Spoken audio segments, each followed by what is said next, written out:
Well, I am a dude, and I am sitting in my basement, and I have discovered something about AI. I mean, my portfolio is up over 80% thus far this year. It's up another 2% today. I mean, come on. Is Mark talking about me? I don't know. But I believe in what Mark is saying is that just like Steve Jobs and Steve Wozniak and Bill Gates and Paul Allen, and just like Larry Page and Sergey Brin, they were in their garages, not their basements. So, yeah, it's going to happen. And it's going to happen in the financial world, more than likely, that these companies like Goldman Sachs and J.P. Morgan and the behemoths who have captured the data and analyzed the data and kept it to themselves and then created barriers so the common man couldn't get access to it, so thus couldn't compete. Well, that's all going away. And so there's, in my mind, there's only two things that can happen. One is everybody switches to best of us investors and leaves them, or they come and buy us out. Will they pay us $1 trillion? Probably not. So it might start with a B, but this is going to happen. And it's not only in the financial world. Anywhere that a business or an entity is built around analyzing data and then interpreting that analysis and then betting on the companies or the institutions around it, they are going to replace the existing participants in that field. And what might they be? Well, I think the legal field is doomed. I mean, Morgan & Morgan's got 500 lawyers, but they're only going to need 50 of them because they're going to need a lawyer licensed in every state. And then if they want to go international, that. This is going to happen to insurance. I mean, the health insurance and the property and casualty insurance business is all built around interpretation of data. Well, now, if our AI, artificial intelligence, gives me access to that data, and then I can teach that data to be interpreted in such a way that I can make a better decision at less cost than the insurance industry or the medical industry or the legal industry or the financial industry, well, then the playing field is going to change. Has it ever happened before? Yeah. I used to work for Polaroid. Where are they other than a unique T-shirt that some people wear to say, remember when? Or what about Sears Roebuck? I mean, when's the last time you saw a Sears Roebuck catalog? No, that was replaced by Amazon. And we are at that inflection point again, where the industries that we've depended on to provide us with the ability to make better decisions or to have insurance or to have banking or investment opportunities, it's going to change. There is no need anymore for a building dedicated to Morgan Stanley in New York City that's 50 stories high, and the CEOs and the executives fly around in private jets. There's no need for that anymore, because what they had that the rest of the world wanted was knowledge.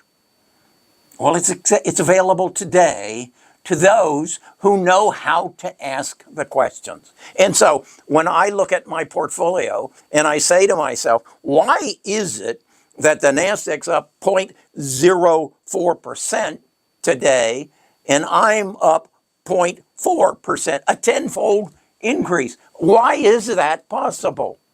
Because I'm not overwhelmed with all the crap that they have to deal with to take a position in a stock.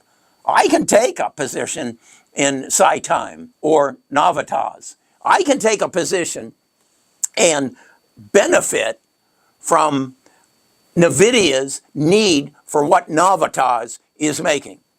I can take a position. I took a position in Iran when I realized that their opportunity was going to change once that Microsoft came forward and said, we need you to stop mining Bitcoin, and we'll make it worth your while to stop buying or mining Bitcoin if you will provide us with the compute that we need to respond to OpenAI. And I know, because I use ChatGPT every day, that they can't keep up with it. The demand is still greater because the world is just now waking up to what is possible with OpenAI. So, Mark, give me a call. I'll even invite you down here into my basement so that you can see what someone who understands AI and understands the right questions to ask to make this happen. So I advise you to invest in the future. As this book says, the future is coming faster than you think.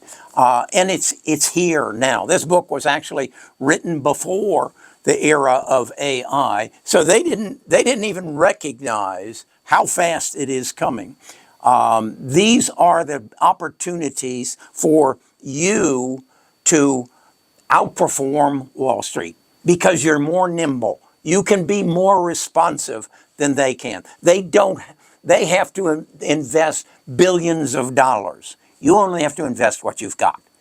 And then if you can find the right opportunities, and that's what basically I have done. I have said, what does a growth company look like?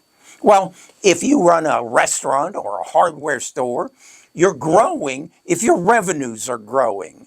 And if you're growing your revenues and you manage your finances well, your margins will go up. So you look for growing revenues, growing margins, and that will translate to growing earnings. Well, growing earnings translate to growing stock prices. So find the inflection point, the change that is coming, find the companies that are facilitating that change, and then just go to their books, their financial statements, and see, are their revenues growing? Are their earnings growing? And if the two come together, and then you research and say, what is Wall Street projecting their revenues and earnings to be in the future relative to this change that we're experiencing? What is the price of the stock going to be in 2026, 27, 28? That's all as far as I dare go out, because it is changing faster than you think. You then have to recognize, how's that going to change software? If I am gathering all this data, do I want Microsoft to have access to it? Or do I want it to stay on my hard drive and it be mine so that I can build a business around it, or that I can build my portfolio around it so I have that advantage? So now all of a sudden, maybe I don't want my data in the cloud. Maybe I don't want my software to be something that many people have access to and can profit from. Maybe I want to be the next Goldman Sachs, called Best of Us Investors. And maybe I just want to be Kerry Grinkmeyer and the Grinkmeyer family estate. Maybe that's where it goes. I'm not sure. I'm anxious to explore this. I invite you to explore it with me. Right now, we're limiting our membership in our tribe to 1,000 people. Go into the description and go to the website and see if there's a space open for you. Okay? This is an opportunity. Learn from it, grow from it, and be one of those in 5, 10 years say, yeah, I recognized that there was someone out there in their basement, some dude who was going to become the next trillionaire because he mastered how to use AI. Maybe that'll be you.